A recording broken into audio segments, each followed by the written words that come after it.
ரஷ்யாவை தகர்ப்பதற்காக ஏகப்பட்ட இடத்துல இருந்து வியூகங்களை வகுத்து வருகிறது மேற்குலக நாடுகள். நாட் அமெரிக்கா அப்படிங்கிறத இந்த இடத்துல அழுத்தம் திருத்தமா ஏகப்பட்ட மேற்குலக நாடுகள் அவங்களுடைய செய்தியை வெளியிட்டு வராங்க. அமெரிக்காவுக்கும் ரஷ்யாவுக்கும் அப்படி என்னப்பா நெருக்கம்? ஏன் பொருளாதார தடையை பிரேசிலுக்கு போடும் அப்படின்னு சொல்றாங்க, சீனாவுக்கு போடும் அப்படின்னு சொல்றாங்க, இந்தியாவுக்கு போடும் அப்படின்னு சொல்றாங்க. அதே நேரத்தில் டாரிஃப் அப்படிங்கிற யுத்தத்தை பற்றி இல்லாட்டி 500% டாரிஃபை நாங்கள் ரஷ்யாவுக்கு போடுவோம் அப்படின்னு சொல்லலையே. ட்ரேட் வார பற்றி ஐரோப்பிய ஒன்றியமும் அமெரிக்காவும் பேச்சுவார்த்தையில் ஈடுபட்டு இருக்காங்க அப்படின்னு சொல்லும்போது ஏன் ட்ரேடு யுத்தத்தை பற்றி அமெரிக்காவும் ரஷ்யாவும் பேசுவதே கிடையாது? அவங்க 2 பேரும் தான் ட்ரேடு பண்ணுறதே இல்லையே அப்படின்னு நாம நினைச்சோம்னா அது தவறு. ஆனால் ரஷ்யாவை ட்ரேடு வழியாக பயமுறுத்துது அப்படிங்கிறது இப்போ அமெரிக்காவுக்கு தேவையில்லாத ஆணி அப்படின்னு சொல்லி அமெரிக்கா பிலீவ் பண்ணுறாங்க. ஸோ என்ன நடந்திருக்கு அப்படிங்கிறதையும் என்னென்ன அப்டேட் வந்திருக்கு அப்படிங்கிறதையும் இந்த ஒரு பதிவு வழியா பார்க்க போறோம். எல்லாத்தையும் பார்த்துடலாமா?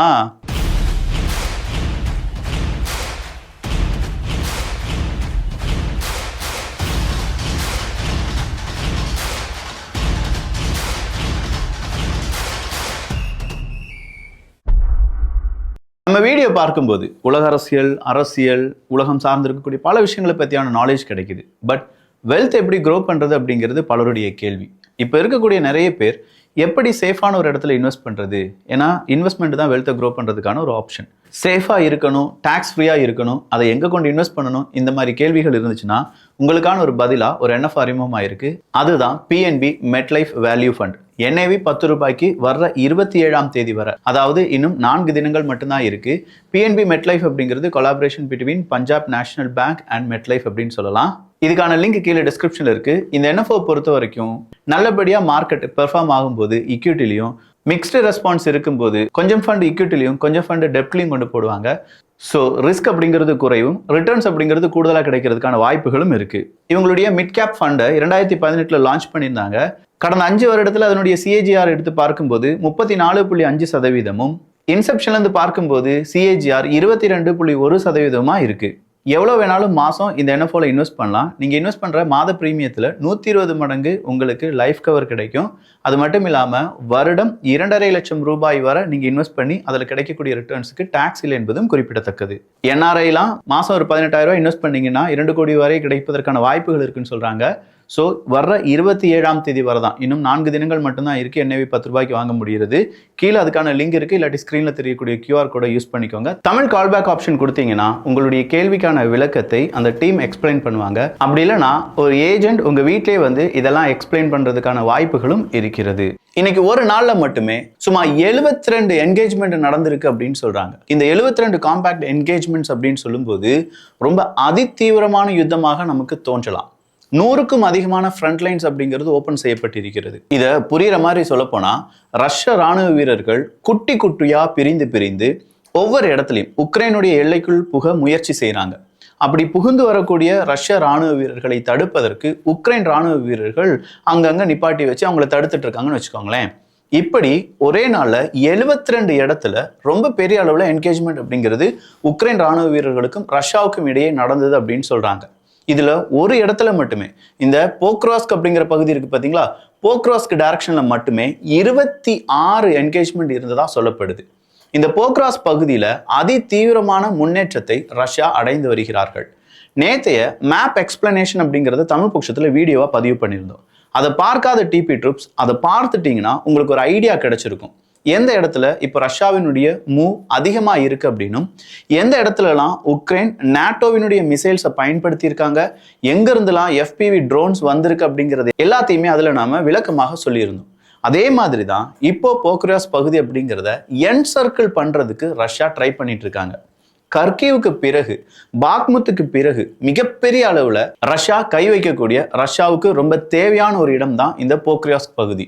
ஸோ இந்த போக்ராஸ் பகுதி அப்படிங்கிறதையும் அதே மாதிரி லைமேன் டைரக்ஷன் அப்படின்னு சொல்லுவாங்க. இந்த போக்ராஸ்க் டைரக்ஷன், லைமேன் டைரக்ஷன் அப்படிங்கிற இந்த 2 டைரக்ஷன்லையும் கூடுதலான ராணுவ படையை நிறுத்தி வைத்திருக்கிறார்கள் ரஷ்யா. அப்ப இவங்களை எதிர்ப்பதற்காக உக்ரைனும் அவங்களுடைய படையை திரட்டி அங்கங்க நிப்பாட்டி வச்சிருக்காங்க. ஆனா இந்த இடத்துல ரஷ்யாவினுடைய ஸ்ட்ராட்டஜி என்டையர் டிஃப்ரெண்டா மாறிடுச்சு. முதல்ல ரஷ்யா என்ன செஞ்சிருந்தாங்கன்னா, பெரிய ராணுவ படைகள் இல்லாம குட்டி குட்டி ராணுவ படைகளை உருவாக்குனாங்க. இந்த குட்டி குட்டி படைகள் அப்படின்னு சொல்லும்போது அதுல ஒரு ட்ரோன் சப்போர்ட் டீம் இருக்கும், அதுல ஒரு டேங்க் இருக்கும், அதுல அப்படியே பின்னாடி ஒரு ஆர்டிலரி இருக்கும். இந்த மாதிரி குட்டியான ஒரு குரூப்பை என்கேஜ்மெண்டா வச்சு ஒவ்வொரு இடத்துலையும் கொண்டு உக்ரைனுக்கு எதிராக போர் புரிய வைப்பார்கள். ஆனா இப்ப என்ன செய்யறாங்கன்னா, இந்த குட்டி குரூப்பையே மறுபடியும் ரீக்ரூப் பண்ணி கொஞ்சமா ஒரு மீடியம் சைஸ் குரூப்பா மாத்தி அதுல ட்ரோனை வச்சு மட்டுமே இனிஷியல் தாக்குதலை நடத்தி பெரிய அளவுல ட்ரோன் என்கேஜ்மெண்ட் அப்படிங்கிறதுல ஈடுபடுறாங்க. அதனாலதான் நாளொன்றுக்கு 400-500 ட்ரோனை வச்சு உக்ரைனுக்குள்ள தாக்குதலை டெய்லி நடத்திட்டு இருக்காங்க ரஷ்யா. இப்படி ட்ரோன் வழியா தாக்குதல் நடத்தும் போது என்ன நடக்குது அப்படின்னா, ட்ரோன் தாக்குதல் ஒரு டைரக்ஷன்லயே இருக்கும். அந்த தாக்குதல் இருந்து அடுத்த கட்டத்துக்கு உக்ரைன் நகரும் போது இங்க இருக்கக்கூடிய ராணுவ வீரர்கள் அடுத்த அட்டாக் அப்படிங்கிறத நடத்துறாங்க. ஸோ இப்படி உக்ரைனுக்கு ஏகப்பட்ட இடத்துல இருந்து குடைச்சல் அப்படிங்கிறத கொடுத்துட்டு இருக்காங்க. பல ராணுவ வீரர்கள் செய்ய வேண்டிய வேலையை குட்டி குட்டி படைகளாக இணைந்திருக்கக்கூடிய குரூப் செய்ய செய்ய செய்ய உக்ரைன் அதை தடுப்பதற்கு அவங்களும் என்ன செய்யணும், ஒரு இடத்துல இருந்து இன்னொரு இடத்துக்கு, ஒரு இடத்துல இருந்து இன்னொரு இடத்துக்கு அவங்களுடைய ராணுவ வீரர்களை அனுப்பி வச்சுக்கிட்டே இருக்கணும். ஏன்னா ரஷ்யா அதை தான் செஞ்சுட்டு இருக்காங்க. மாத்தி மாத்தி இடத்த மாத்தி மாத்தி அவங்க என்கேஜ்மெண்ட் அப்படிங்கிறது உருவாக்கிட்டே இருக்காங்க. ஸோ இந்த இடத்துக்கு லாஜிஸ்டிக்ஸ் அப்படிங்கிறதும், ஏன்னா ஒரு ராணுவ வீரரை ஒரு இடத்துல இருந்து இன்னொரு இடத்துக்கு மாற்றணும்னா அவங்களுக்கு தேவையான உணவு அங்கே போகணும், அவங்களுக்கு தேவையான பாதுகாப்பு உபகரணங்கள் போகணும், அவங்களுக்கு தேவையான குண்டுகள் அங்கே போகணும். இந்த மாதிரியான லாஜிஸ்டிக்ஸ் எல்லாம் எதன் வழியா நடந்துட்டு இருக்கு அப்படின்னு கேட்டீங்கன்னா இந்த போக்ரியாஸ்க் பகுதி வழியா தான் நடந்துட்டு இருக்கு. ஸோ போக்ரியாஸ் பகுதியை எப்போ ரஷ்யா ஒட்டுமொத்தமா என்சர்க்கிள் பண்ணி எங்க கைக்குள்ள வந்துடுச்சு, இதுக்கு மேல உக்ரைனால் எதுவும் செய்ய முடியாதுன்னு சொல்றாங்களோ அன்னைக்கு உக்ரைனுடைய இந்த மூவ்மெண்ட் பாதியா குறையும் அப்படின்னு சொல்றாங்க. ஸோ இப்படி பாதியா குறைஞ்சிருச்சுன்னா உக்ரைனால அடுத்ததை எதுவுமே செய்ய முடியாதே விக்கி அப்படின்னு கேட்டா, இதுக்காகத்தான் long range missiles, Patriot missiles இதெல்லாம் எங்களுக்கு தாங்குன்னு சொல்லி உக்ரைன் கேட்டுட்டு இருக்காங்க. ஏன்னா உக்ரைனை பொறுத்த வரைக்கும் அவங்களுடைய லாஜிஸ்டிக்ஸ், அவங்களுடைய மூவ்மெண்ட்ஸ் இது எல்லாத்தையுமே ரஷ்யா தடுத்துட்டு இருக்காங்க. இதுக்கு மேலேயும் உக்ரைனால ஒரு இடத்துல இருந்து இன்னொரு இடத்துக்கு ஈஸியா மூவ் பண்ணி போக முடியாது. ஸோ ஒரு இடத்துல இருந்து இன்னொரு இடத்துக்கு மூவ் பண்ணி போகலன்னா, மனிதர்கள் போகலன்னா என்ன, மிசைல்ஸை ஏவி விடலாம் அப்படிங்கிறதுனால தான் லாங் ரேஞ்ச் மிசைல்ஸை கேட்டாங்க. ரஷ்யா லாங் ரேஞ்ச் மிசைல்ஸை உக்ரைன் கேட்ட உடனே ட்ரோன்ஸை வச்சு அட்டாக் நடத்தினாங்க.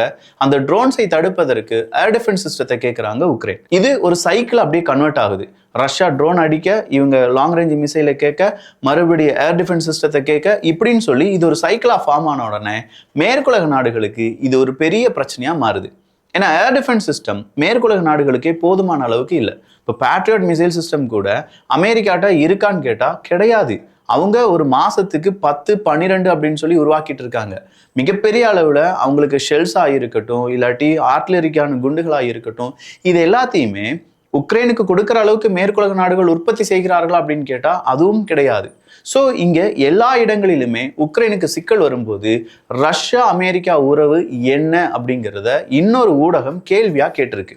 அந்த ஊடகம் உக்ரைனுடைய ஊடகம் தான். அவங்க என்ன சொல்றாங்கன்னா, அமெரிக்கா ரஷ்யாவிட்ட இருந்து ஆயில் வாங்குறாங்க அப்படின்னு சொல்லி இந்தியா, சீனா, பிரேசில் போன்ற நாடுகளை நேரடியா பகைக்க ரெடி ஆயிட்டாங்க. ஆனா அமெரிக்கா ஏன் ரஷ்யாவை நேரடியா பகைக்க தயாராகவில்லை அப்படின்னு சொல்லி கேட்கிறாங்க. பேசாம டாரிஃப் யுத்தம் 500% டாரிஃப் அப்படின்னு சொல்றத ரஷ்யாவுடனும் ரஷ்யா கூட இருக்கக்கூடிய எல்லா நாடுகளுடன் போட வேண்டியதானே. ஆயில் வாங்கினா மட்டும்தான் பிரச்சனை, ரஷ்யாவுக்கு தேவையான ஆயுதங்களை வழங்கினா பிரச்சனை இல்லை அப்படின்னு சொல்ற அளவுக்கு ஏன் இன்னும் அமெரிக்காவால் முடிவுகள் எடுக்கப்பட முடியவில்லை அப்படின்னு சொல்லி கேட்குறாங்க. இதை அவங்க வேற 2 விஷயங்கள் கூட கனெக்ட் பண்றாங்க. ஒன்று 2016 நடந்த எலெக்ஷன், இன்னொன்று 2024 நடந்த எலெக்ஷன். ஸோ 2016 நடந்த எலெக்ஷன் அப்படின்னு சொல்லும்போது அதில் டொனால்டு ட்ரம்ப் அவர்கள் வெற்றி பெற்றார். 2024 அப்படின்னு சொல்லும்போது அதுலேயும் டொனால்டு ட்ரம்ப் அவர்கள் வெற்றி பெறுகிறார்.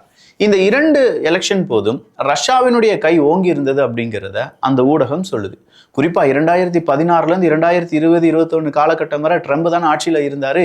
அந்த நேரத்துல ஹிலாரி கிளின்டனை தோற்கடித்த ட்ரம்ப் அப்படின்னு சொல்லி பெருசா நம்ம பேசணும். ஆனா ஹிலாரி கிளின்டன் உட்பட பல நபர்களும் என்ன சொன்னாங்க, ரஷ்யா எங்களுடைய ஓட்டிங்கை ஹேக் பண்ணிட்டாங்க, ரஷ்யாவினுடைய இன்ஃப்ளூயன்ஸ் அதிகமாக இருந்துச்சு, ரஷ்யா தான் நிறைய இடத்துல டொனால்டு ட்ரம்ப் அவர்கள் ஜெயிப்பதற்கு காரணமாக இருந்தாங்க அப்படின்னு சொல்லி ரஷ்யாவினுடைய இன்ஃப்ளூயன்ஸை பற்றி தான் எல்லாரும் பேசினாங்க. 2024 அதே மாதிரியே ரஷ்யாவினுடைய இன்ஃப்ளூயன்ஸ் டொனால்டு ட்ரம்ப் அவர்களுடைய வெற்றிக்கு உறுதியாக இருந்தது அப்படின்னு சொல்லி நம்புறாங்க. ஸோ தெரிந்தோ தெரியாமலேயோ ரஷ்யா அமெரிக்காவுக்கு உதவி விட்டது அப்படின்னு சொல்றத டொனால்டு ட்ரம்ப் அவர்கள் ஆழ் மனதில் நம்பிக்கொண்டிருக்கிறார். அதனால ரஷ்யாவுக்கு எதிராக இவங்க எதுவுமே பேச மாட்டாங்க, செய்ய மாட்டாங்க அப்படின்னு சொல்லி தான் அந்த ஊடகத்திலிருந்து வரக்கூடிய செய்திகள் வெளியாகி இருக்கின்றன. இதை விட பெரிய கொடுமை என்ன தெரியுமா, உக்ரைனுக்குள்ளேயே இப்போ ஏகப்பட்ட போராட்டங்கள் அப்படிங்கிறது வெடிச்சிருக்கு. அதுல 2 டேர்ம்ஸை பத்தி நீங்க தெரிஞ்சுக்கோங்க. இதை பத்தி அதிகமா ஊடகங்கள் பேசுறதுக்கான வாய்ப்புகள் இருக்கு. ஒன்னு நபு, இன்னொன்னு சப்போ அப்படிங்கிறது தான். இந்த நபு அப்படின்னு சொன்னா நேஷனல் ஆன்டி கரப்ஷன் பியூரோ, அததான் நபு அப்படின்னு சொல்றாங்க.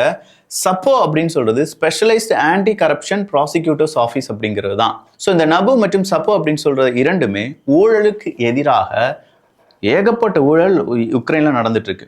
உக்ரைன்ல ஃபண்டு வருது, உக்ரைனுக்கு தேவையான ஆயுதங்கள் வருகிறது, உக்ரைனுக்கு தேவையான பலவிதமான டெக்னாலஜி டிரான்ஸ்ஃபர் எல்லாமே வருது. இதுல ஊழலும் நடந்துட்டு இருக்கு. அப்ப இந்த ஊழலை கையாடல் செய்யறது யார், இந்த ஊழலுக்கு காரணமானவர்கள் யார், அவங்களை தண்டிப்பதற்காகத்தான் 2 அமைப்புகள் உருவாக்கப்படுகின்றன. அதுதான் ஒன்று நேஷனல் ஆன்டி கரப்ஷன் பியூரோ, இன்னொன்று specialised anti corruption prosecutor office. ஆனா இது இரண்டையுமே இப்போ உக்ரைனுடைய அதிபர் ஜெலன்ஸ்கி அவர்கள் கொஞ்சமா ஸ்ட்ரிக்டா ஹோல்டு பண்ண ஆரம்பிக்கிறார். நீங்க தேவையான இடத்துல விசாரணை செய்ய மாட்டீங்க, எனவே உங்களுடைய பவரை நாங்க கம்மி பண்றோம் அப்படின்னு சொல்லி அதற்கான புதிய சட்டத்தை ஏற்றிருக்கிறார்கள். சார், இந்த 2 ஆஃபீஸ் இல்லாட்டி 2 அமைப்பை உருவாக்கியதே ஊழலை கம்மி பண்றதுக்கு தான். ஆனா நீங்க இப்ப என்ன செய்றீங்கன்னா, ஊழல் கம்மி ஆகலனாலும் பரவாயில்லை, இந்த அமைப்பு செயல்படக்கூடாதுன்னு சொல்லி நெருக்கடி கொடுக்குறீங்க. ஊழல் இன்னும் அதிகமாகத்தான் செய்யும் அப்படின்னு சொல்லி இவங்க 2 பேருமே இப்போ உக்ரைன் அரசாங்கத்துக்கு எதிராக போர் புரிய ஆரம்பிக்கிறாங்க. உள்நாட்டில் இது ஒரு சலசலப்பை ஏற்படுத்தும் போது உக்ரைன் மக்கள் வீதியில இறங்கி நிற்கிறாங்க. என்னையா இது நடக்குது? நாங்க எங்களுடைய கணவன்களை, சகோதரர்களை, எங்களுடைய அப்பாக்களை போர் புரியறதுக்காக அனுப்புறோம்.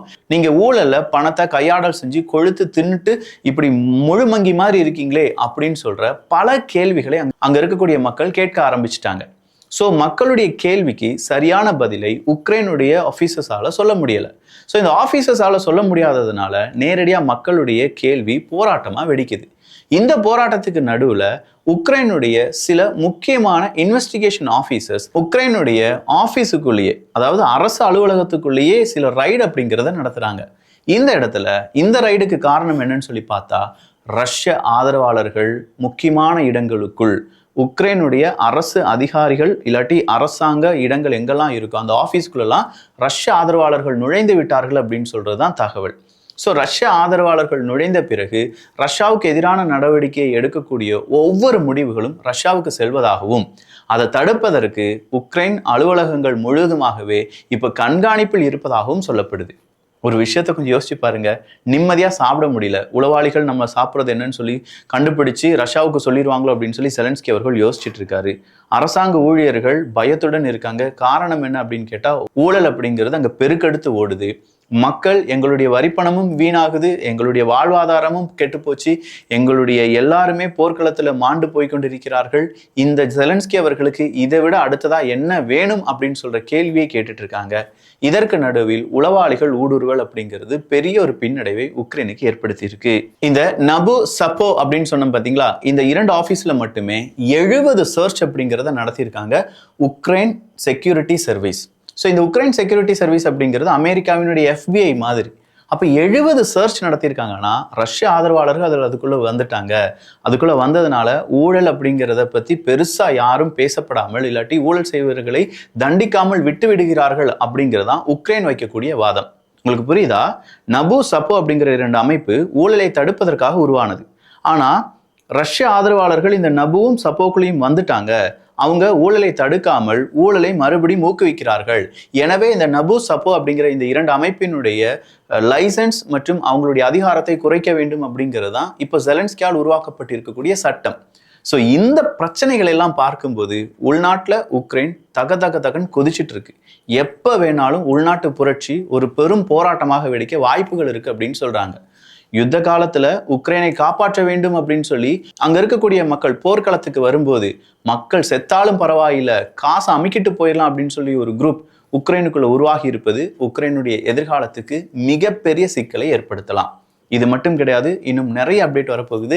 அதற்கு நீங்க செய்ய வேண்டியது என்ன அப்படின்னு பாத்தீங்கன்னா, வியூகம் என்கிற நம்ம சேனலை சப்ஸ்கிரைப் பண்ணிக்கோங்க. நான் முதலே சொன்ன மாதிரி PNB மெட்லைஃப் வேல்யூ ஃபண்ட் வர 27ஆம் தேதி வர மட்டும்தான். இன்னும் 4 தினங்கள் இருக்கு. NAV 10 ரூபாய்க்கு NF1 உங்களால வாங்க முடியும். அதுக்கான லிங்க் கீழே டிஸ்கிரிப்ஷன்ல இருக்கு. இல்லாட்டி ஸ்கிரீன்ல தெரியக்கூடிய QR கோடை யூஸ் பண்ணிக்கோங்க. நல்லதை பகிர்ந்து நல்ல சமுதாயத்தை உருவாக்குவோம். நன்றி, வணக்கம்.